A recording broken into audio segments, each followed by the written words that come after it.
लोकतांत्रिक देश में सबसे बड़ी ताकत होती है जनता, और उस जनता के नुमाइंदे यहाँ बैठते हैं। ये है हमारी संसद।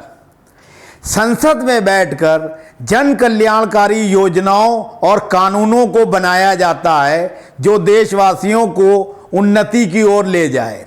लेकिन अक्सर देखने में आ रहा है कि हमारे देश के जनप्रतिनिधि ईमानदारी से जनता की सेवा नहीं कर रहे हैं, बल्कि अपने निजी स्वार्थों में लिप्त हैं। इन नेताओं और मंत्रियों को बेनकाब करने की जिम्मेदारी मीडिया की है, लेकिन आजकल का मीडिया भी पूरी तरह से सत्ताधारी दलों, पूंजीपतियों और सरमायादार लोगों के चंगुल में फंस चुका है। सरोकार मीडिया ने तय किया है कि जन सरोकार प्रोग्राम के तहत हम देश और समाज की उन समस्याओं को उठाएंगे जिनसे जनता का सीधा सरोकार है। हम नेताओं को उनके सही मकसद की याद भी दिलाएंगे और उनको राष्ट्रहित में कार्यपालिका, न्यायपालिका, विधायिका और पत्रकारिता का इस्तेमाल कैसे हो ये भी बताने का प्रयास करेंगे। हमारी देशवासियों से अपील है कि वे इस प्रोग्राम को मजबूत और कामयाब बनाने के लिए हमारे व्हाट्सएप नंबर 9540297770 पर अपने सुझाव प्रेषित करें। धन्यवाद। डॉक्टर साहब, आपका कहना है कि बीइंग अ रिस्पॉन्सिबल सिटीजन हर आदमी को गवर्नमेंट का साथ देना चाहिए, लेकिन कोई भी गवर्नमेंट अगर लोग मर रहे हैं, लोग भूखे मर रहे हैं, लॉकडाउन कर देती है, लोगों के रोजगार छिन जाते हैं, उनको पैसा नहीं मिलता है, लोगों को आधी सैलरी मिलती है, नौकरियां चली जाती हैं, तो क्या उस मुद्दे पर भी सिटीजन को अपनी प्रतिबद्धता उस सरकार से दिखाना चाहिए और आंख बंद करके उसको फॉलो करते रहना चाहिए और उसकी हाँ में हाँ मिलाना चाहिए? सर, आपकी बात का मैं एक जवाब दूं। एक घर में जो है ना, एक माँ बाप होते हैं कि 8 से 10 बच्चे होते हैं, वहाँ पे उनको बाज़ वक्त ठीक से दिख नहीं पाते। हमारा मुल्क तो जो है ना दुनिया के जो है ना सबसे ज़्यादा पॉपुलेटेड कंट्रीज़ में हमारा मुल्क है, तो इसमें जो है ना हर एक को इंडिविजुअली तो देखा नहीं जा सकता। हुकूमत अपने लेवल पे जितना काम करना है काम कर रही है, और इसके साथ साथ दूसरे देशों से एक इंसानियत के नाते, एक पीस को डेवलप करने के नाते, ह्यूमैनिटी ग्राउंड्स पे कई कंट्रीज से जो है ना, वहाँ से ममालिक से एड्स आई भी हैं, वहाँ से जो ना वैक्सीनेशंस आए हुए हैं, वहाँ से मुख्तलिफ़ किस्म के जो ना इंजेक्शंस आए गवर्नमेंट को सपोर्ट करने के लिए। तो it is ultimately we should have the patience. हमको सब्र के साथ, इस्तिक़लाल के साथ काम करना है और हुकूमत का साथ देना ही देना है हमको। मतलब government is for us and we are for the government. मुझे पता था कि आप ऐसा ही आंसर करेंगे, क्योंकि ज़्यादातर लोग जो है सरकार की आलोचना करने से बचते हैं, लेकिन एक पत्रकार होने के नाते और एक राष्ट्रभक्त होने के नाते हम जहाँ पे कमियाँ हैं वहाँ पे सवाल उठाना मेरा फ़र्ज़ है। अब मैं आपसे एक सवाल पूछूंगा कि आप कह रहे हैं पॉपुलेशन ज़्यादा है, पॉपुलेशन ज़्यादा है तो संसाधन भी तो ज़्यादा हैं। हमारे से ज़्यादा पॉपुलेशन चाइना की है। चाइना ने दुनिया में सबसे पहले वुहान में जो है ये कोरोना का वायरस फैला था और उसने कंट्रोल कर लिया और सब बिना मास्क के वहाँ घूम रहे हैं। उसके बाद हमारे देश में दूसरी लहर भी आ गई, तो कौन नकारा है? चाइना ने अपने नागरिकों को बचाने के लिए तत्परता दिखाई कि चाइना के अलावा, जैसे आपने लंदन का नाम लिया, अमेरिका भी है उसमें शामिल, ऑस्ट्रेलिया भी है और ब्राज़ील भी है और हिंदुस्तान सबसे आगे है। तो क्या ऐसे में हिंदुस्तान की आलोचना करना गैर जिम्मेदाराना कहलाएगा? Majority of the people are less privilege and below the poverty line. हम पॉपुलेशन वाइज, क्योंकि जो हकीकत है उसको मानना है। चाइना की पॉपुलेशन, उनके लोगों की समझ, उनके पास की समझ अलग है।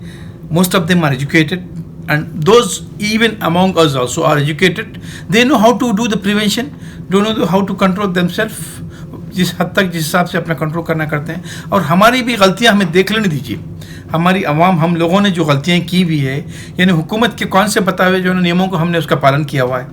बहुत सारी जगहों पे ऐसा हुआ कि मास्क के लिए ज़बरदस्ती जब आपको फ़ाइन लगाया जाता है तो फ़ाइन से डर के जो है ना आप जो है ना मास्क पहनते हैं। आप हकीकत को मानिए आप इस चीज़ के, जो ना मतलब हुकूमत को जो ना हम हमेशा ब्लेम करने के लिए बड़े आसानी से तैयार हो जाते हैं, मगर हम अपनी गलतियों को बताना नहीं चाहते। हम जिस तरीके से साथ देना है चाइना के ये आवाम, जिस तरह से चाइना हुकूमत का साथ दे रही है, क्या हमारी आवाम हमारी हुकूमत का इस तरह से साथ दे रही है?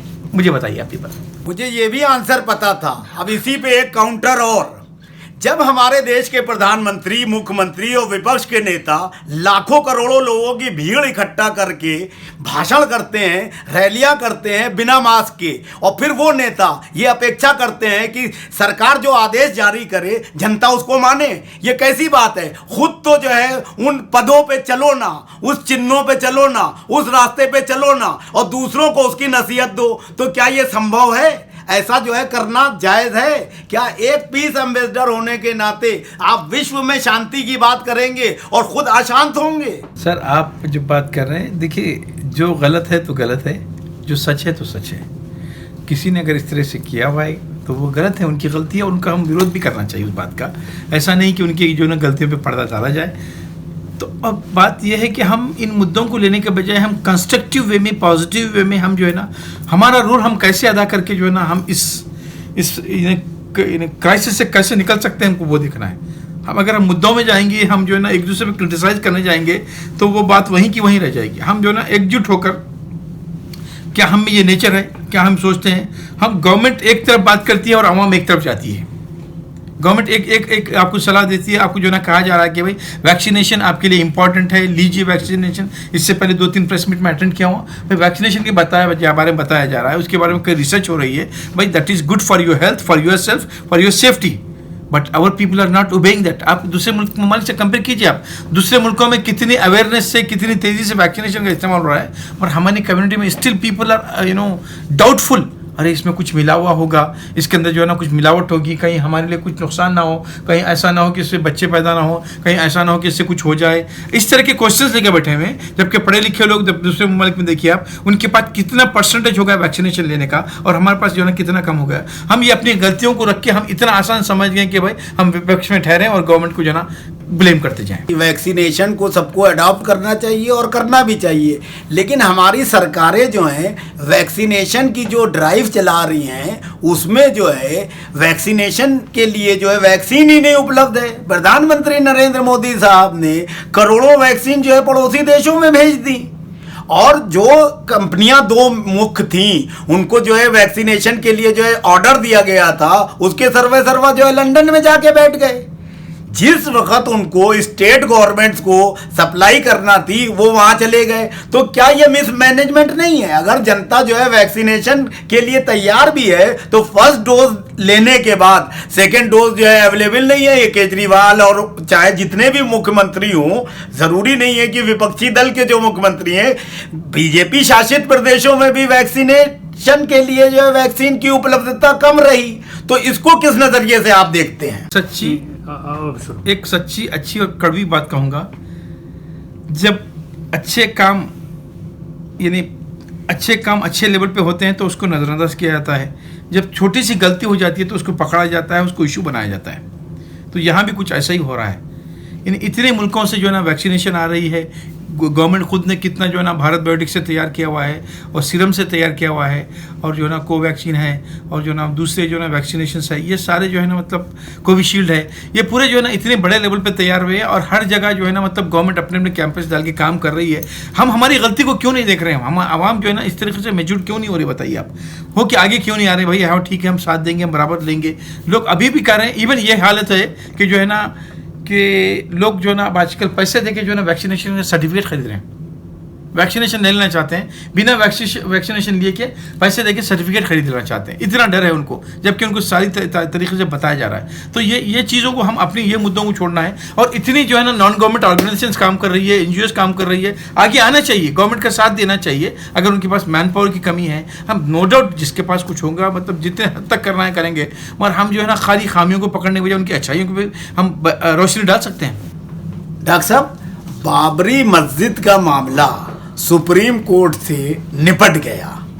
अब भारतीय जनता पार्टी और उसके समर्थक राजनीतिक दल कहते हैं कि हमें मथुरा काशी भी चाहिए और 9 मस्जिदें और हैं जो बादशाहों ने तोड़ के बनाई हैं, तो 9, 2, 11 चीज़ें और चाहिए हैं। तो एक पीस एम्बेसडर होने के नाते आप इस समस्या के समाधान में क्या सोचते हैं, कैसे होना चाहिए?